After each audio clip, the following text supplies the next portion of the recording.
Chapter 11. The word that came to Jeremiah from the Lord, saying, Hear ye the words of this covenant, and speak unto the men of Judah and to the inhabitants of Jerusalem, and say unto them, Thus saith the Lord God of Israel, Cursed be the man that obeyeth not the words of this covenant, which I commanded your fathers in the day that I brought them forth out of the land of Egypt, from the iron furnace, saying, Obey my voice, and do them according to all which I command you, so shall ye be my people, and I will be your God, that I may perform the oath which I have sworn unto your fathers, to give them a land flowing with milk and honey, as it is this day. Then answered I, and said, So be it, O Lord. Then the Lord said unto me, Proclaim all these words in the cities of Judah, and in the streets of Jerusalem, saying, Hear ye the words of this covenant, and do them. For I earnestly protested unto your fathers in the day that I brought them up out of the land of Egypt, even unto this day, rising early and protesting, saying, Obey my voice. Yet they obeyed not, nor inclined their ear, but walked every one in the imagination of their evil heart. Therefore I will bring upon them all the words of this covenant which I commanded them to do, but they did them not. And the Lord said unto me, A conspiracy is found among the men of Judah, and among the inhabitants of Jerusalem. They are turned back to the iniquities of their forefathers, which refused to hear my words. And they went after other gods to serve them. The house of Israel and the house of Judah have broken my covenant, which I made with their fathers. Therefore thus saith the Lord, Behold, I will bring evil upon them, which they shall not be able to escape. And though they shall cry unto me, I will not hearken unto them. Then shall the cities of Judah and the inhabitants of Jerusalem go, and cry unto the gods unto whom they offer incense, but they shall not save them at all in the time of their trouble. For according to the number of thy cities were thy gods, O Judah, and according to the number of the streets in Jerusalem have ye set up altars to that shameful thing, even altars to burn incense unto Baal. Therefore pray not thou for this people, neither lift up a voice, lift up a cry or prayer for them. For I will not hear them in the time that they cry unto me for their trouble. What hath my beloved to do in mine house, seeing she hath wrought lewdness with many, and the holy flesh is passed from thee? When thou doest evil, then thou rejoicest. The Lord called thy name, a green olive tree, fair and of goodly fruit. With the noise of a great tumult he hath kindled fire upon it, and the branches of it are broken. For the Lord of hosts that planted thee, hath pronounced evil against thee, for the evil of the house of Israel and of the house of Judah, which they have done against themselves, to provoke me to anger in offering incense unto Baal. And the Lord hath given me knowledge of it, and I know it. Then thou shootest me their things.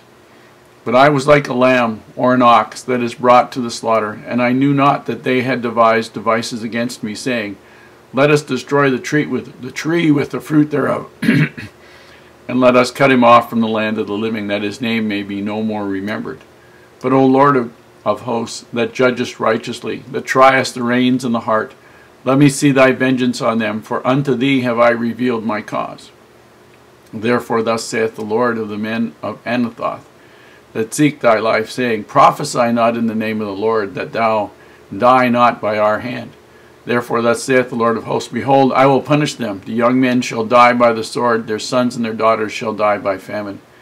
And there shall be no remnant of them, for I will bring evil upon the men of Anathoth, even the year of their visitation. I have to remind you here of something, because this is going to seem miserable here. But remember, the Lord said he would spare all of Judah if Jeremiah could find one person who did justly and sought the truth. And they couldn't find one. The overall thing that seems to be the most important here is that literally none of these people are going to escape the judgments. None of them. And the reason is they were all guilty of the abomination of worshiping false gods. It wasn't because they didn't know what the covenant was, it's that they turned their back on it. This chapter refers to the covenant that God made, the Lord made with Israel when he brought them out of Egypt. And it explains, and that was Exodus chapter 6, verse 7.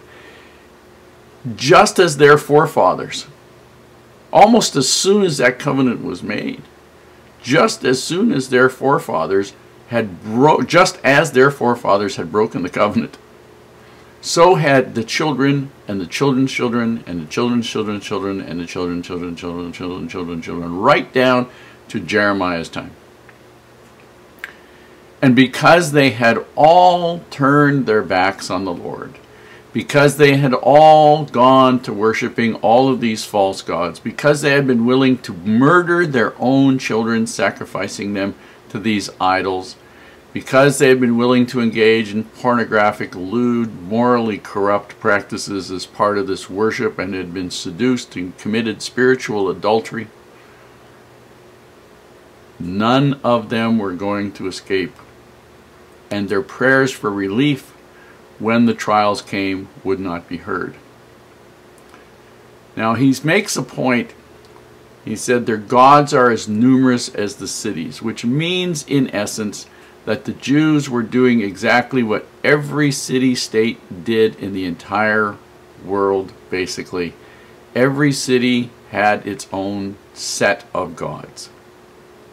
Didn't make any difference what it was. You had your own gods, you had your own idols.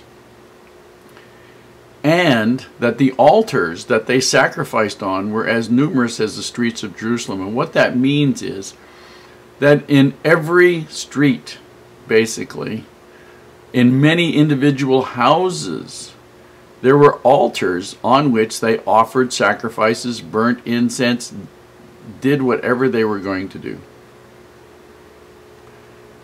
And what the Lord was saying was, if these people believe, these people wish to worship these gods, then when the trials come upon them as a natural consequence of their own rebellion against Him, then they had better turn to these gods for deliverance, because since they don't pay any attention to the Lord, He isn't going to pay any attention to them. He won't allow them to be utterly destroyed, but He can't bless people who don't care whether or not He's there and won't have anything to do with Him. Now, the same thing happens to us today.